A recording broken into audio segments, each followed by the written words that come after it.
happy Wednesday. Welcome on board to our clinic this week. How are you doing this week, Chris? Yeah, not bad. Not a bit of a busy day.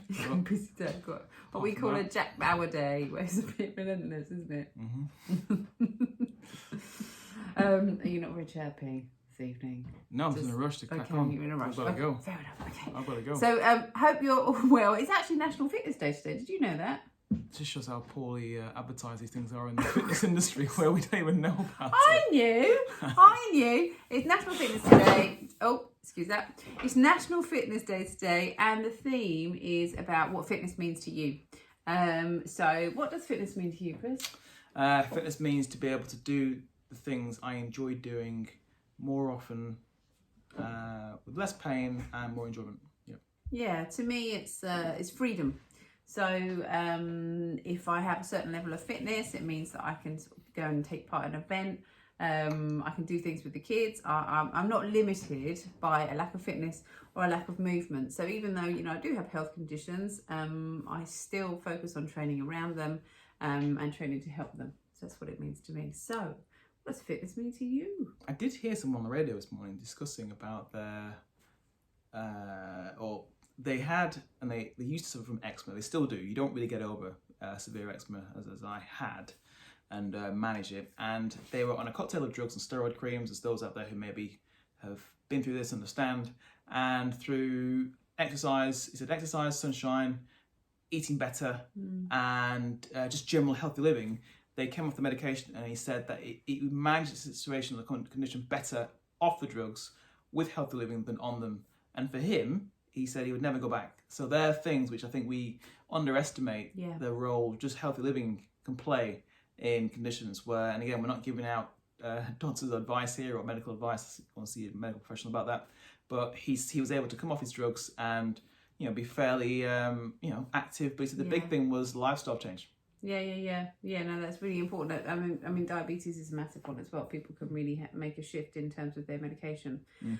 So what we came on to talk about today was we're aware that September is a big time for people kind of making changes, making plans. I think a lot of people are a little bit stuck.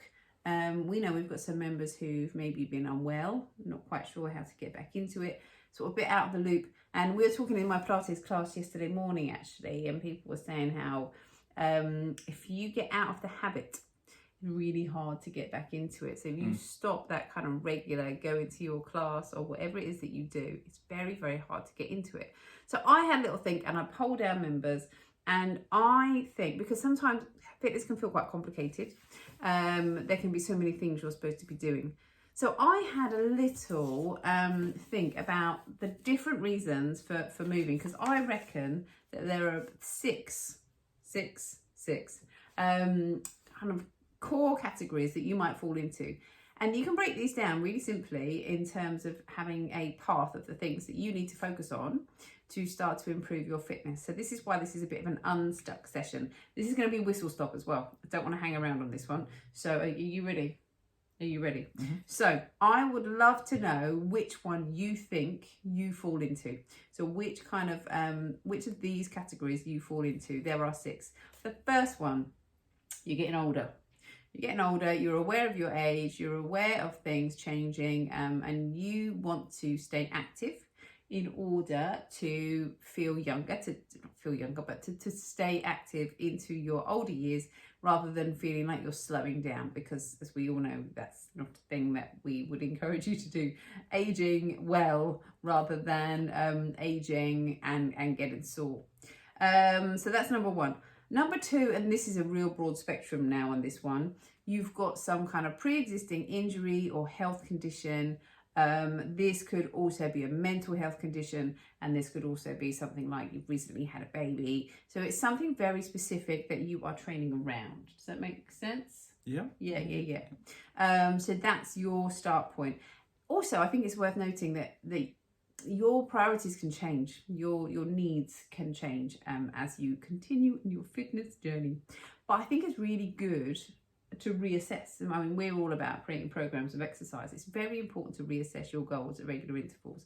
If you, for example, done an event and it's finished, you're like, oh, where am I now? You can kind of fall off, can't you? So what happens next? Which leads me on, segueing nicely on to number 3, which is you are training for a specific event. Maybe an endurance event, something you've got coming up, we've also had some people that are training for specific fitness tests. So that is number 3. Number 4 is another biggie, weight loss or weight management. So not everyone is trying to lose weight. Some people are trying to put on weight. So something to do with changing the body composition, your own body composition. Number 5, this is a classic for actually a lot of our members. They've just always exercised. It's what they do. I thought it needed a separate category because some people it is a way of life. It's part of their lifestyle. I mean, we love these people because this is what the kind of hymn sheet that we are singing from. And number 6, you're pregnant. So that is a category all on its own because there's some very specific things that you need to do. So I'd love to know which of those resonates most with you. Which of those resonates most with you, Chris? Difficult to tell. Not many of those. Well, thanks for that. Thanks for backing up my theory. I think there are others which are subcategories.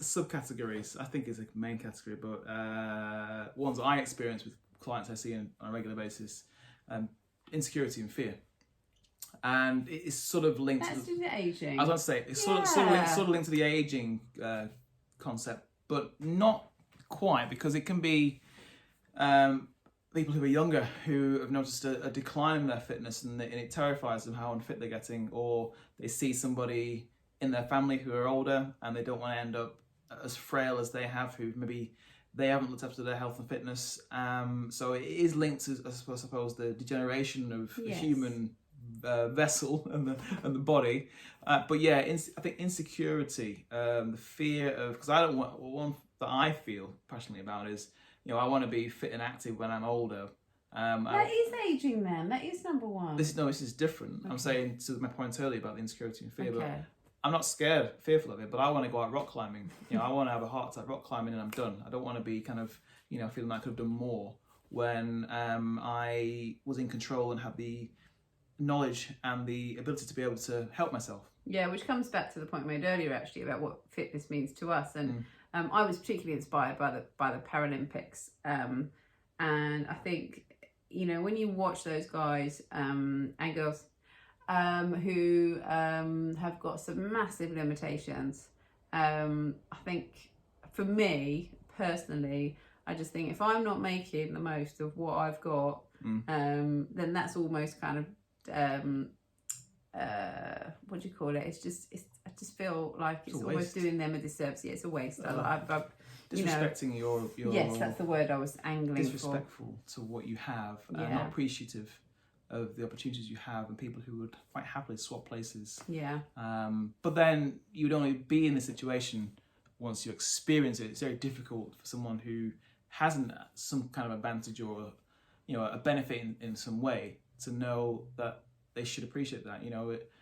Whether it's a child who all they've known is lavish lifestyles and big houses, if all they keep hearing is you don't realise how lucky you are, well, of course they don't, because all they've known is a house that's got lots of space and swimming pools and spare rooms and cars, and so it's not their fault. That's all they know. So it's... And I think, and this sort of underpins a lot of this, is that people are quite often fearful. They think fitness is this thing that isn't for them. They've never been sporty. It scares them. People make fun of fitness actually in this country. It does annoy me, if I'm honest. It's one of those things that makes me get a little bit triggered. Because the more we call people fitness fanatics, or you're one of those, the more we create a them and an us. And it's not. It's just a thing. Right. So on that note, I did promise that we would come up with a little bit of a blueprint to get you unstuck.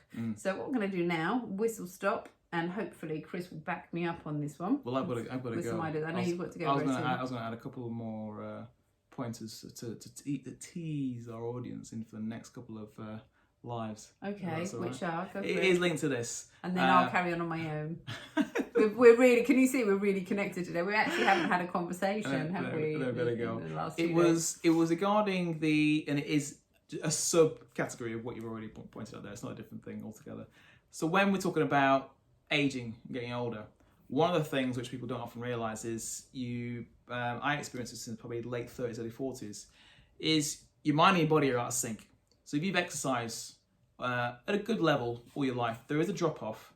That drop-off is quite terrifying. It's the difference between being able to run and then you fall over, right? Because for a split second, your limbs aren't quite coordinating. So for me, a lot of the training is based around coordinating my mind, or calibrating my mind and my body, and having to do that time and time and time again, because over the years, it's been such a sort of a subconscious action where I haven't even thought about foot placement, and now I have to think about that. So when I'm playing squash, for example, like with Jimmy, he's the same, he's even worse, to be honest. You have to slowly warm up your brain, and that again links into the whole, oh, you're one of those fitness fanatics. Well, warming up your brain and getting your brain to be more agile and more coordinated is surely not something to be made fun of. And the other thing is, people who are scared of getting fit, talk about the fear about getting fit. I think a lot of people don't realise what the fitness journey is really about, and you have to get used to the fact that it will not be comfortable. And part of fitness, or getting fit, is training your mind to be comfortable with discomfort. Now, discomfort doesn't mean you're going to be running 20, 30, 40 kilometres. It's you're in a place where you actually don't like. And it's not all the time. It's because your mind is trying to create new habits. That's the place that I mean. It's doing the thing on your to-do list that you don't want to do. Yes. It's ripping off the Band-Aid and thinking, that was a bit, too much for my brain. And so one of my fellow trainers, he's in Australia, he put a really good post about linked to fat loss, but it's about anything. And he said, if you want to be good or have success in fat loss, you need an endurance athlete's mindset. What that means is figure out and follow what they have done to be good at endurance events. And that's how you have to tackle this. So it's not giving up after 1, 2, 3, 4, 5 attempts. It's 20, 30, 40. It's breaking the year down into quarters. And then planning that over 2, 3, 4 years. That's what real fitness is. I mean, I never say this to people because I never want them to get too overwhelmed by it. But most people that I now see, they understand this. But anyone new to us and new to me, I have to train their mind to understand what the true fitness journey is, because they still think, oh, it just take a couple of weeks or 6 weeks or 3 months. No, you're going to relapse, and we talk about the relapsing first as part of motivation and habits and creating new habits. And this is the hardest part. So the fitness journey that can scare people because they don't know, or they underestimate the effort, or they're scared of taking the first steps. But once they do, it is manageable. But I think that's the thing I wanted to just point out. And when I talked on a post about Pilates and how I think it's really important when people start Pilates that they don't feel like they're doing it wrong all the time. So I'm very careful to let a lot of things go. Because I want them, and that's not forever. No. It's just because we understand, we've done this for a long time, that those first kind of 6 to 8 weeks of someone's journey are really critical in helping them to enjoy it. You just totally hijacked the fact that I was going to do this in 12 minutes, by the way, because you just hijacked my last 2 minutes. Well, there you go. We're done now. He's going to go, and I am now going to run through the blueprint for those 6 different things. And the sub thing. Okay. The sub thing. All right. So it's that Wednesday feeling. So let's go back, because now, having gone through those 6 things, we want to get you unstuck. So number 1, we talked about aging. And as Chris mentioned, that's not just sort of being in your 70s and 80s. That's a fear of the fact that your body is changing, and you see that coming and you're worried about it. So when it comes to aging, there are some key things to bear in mind with your fitness. And this is all about breaking it down so you don't feel that you need to do everything all at once. So impact is key. Impact is king, and that can start as early as possible. And we're talking about your bone health here. A lot of studies, if you've read it up at all, on perimenopause and menopause, obviously talking about women here, your bone health is so important as you get older. So can't stress that enough. That's impact. That's not just hopping about a bit. That's running, that's jumping, that's making sure that you're loading up your joints. And the other thing that goes hand in hand with that is using weights and resistance, because that, again, you're putting force through your joints, loading your bones, which is really, really important. So impact, strength, and conditioning work. The other thing is mobility. So keeping moving. Brilliant quote from Sir Gray Muir, which is the older you get, the more you need to move. Movement is key. So if you are in the joyful part of your life when you're retiring, move more, whatever it is. And then find specific classes where you're going to think about moving your joints, moving your hips, moving your back, thinking about arthritis, prevention and management. So those four things then: impact, strength, mobility, joint health. Really, really important. Number 2, injury, health, or coming back, a specific condition or a mental health condition. You need to train for your injury. So if that's mental health, you need to find a thing that helps you decompress, that helps you process, that helps you to be mindful. When it comes to a specific injury, you're going to need a specific program to help. So if it's a knee injury, you need to always train for that knee injury rather than thinking you've done your physio, it's gone away. Same if you get a bad back. Same if you get persistent neck pain. Same if you've had a baby, you're coming back after a baby, you need to always be thinking about how you're training around the fact that you've now essentially got an injury, whether that was a C-section or whether it was a vaginal birth. You're going to have bits of your body that you're going to need to train consistently. Same if you've got bunions. Judy Bunions, baby bunions, we were talking about in my class yesterday. So really, really important. That is your priority above everything else. So cardiovascular fitness, your strength and conditioning, yes, but train around your injury first, because otherwise you start to try and do those other things and you're going to get injured. So train for your specific condition. That's an easy one. Number 3, you're training for an event and an endurance event. Okay, this again, I can back through these. Conditioning, conditioning, conditioning, because otherwise you're going to get along the path and you're going to fall apart, especially if you're a bit older as well. So conditioning is key. Stretching, make stretching a really important part of your routine. The cardio part of it, I'm assuming if you're training for an endurance event, that bit you've got down. You kind of know how that works. However, there are some things that you can do to improve your cardiovascular conditioning for your specific event, and you might need some data to help with that. And then the last thing, you're going to think about your form and the mechanics of your event that you're doing to make you run more efficiently. Again, you might need a specific coach for that. If you followed us for a while, you know we've got a running conditioning program which pretty much does that. That's Chris's area of expertise. So feel free to get in touch if that's something that you've got coming up. No matter whether you are beginner runner, marathon runner, or whether you're someone that's going for a sub 3 hour, he is your man. He loves data. He eats it for breakfast, literally. Number 4, weight loss. This one is slightly different. So we would tweak your priorities at this stage, because the first thing you need to do is find something that you are going to do consistently, something that is fun and enjoyable. The same is true, to be honest, for most fitness when you're trying to get a habit, but find something that you're going to be able to do even when you feel like you're having down days, because fun and consistency is important to keep that habit. You're going to need to think about your nutrition as well.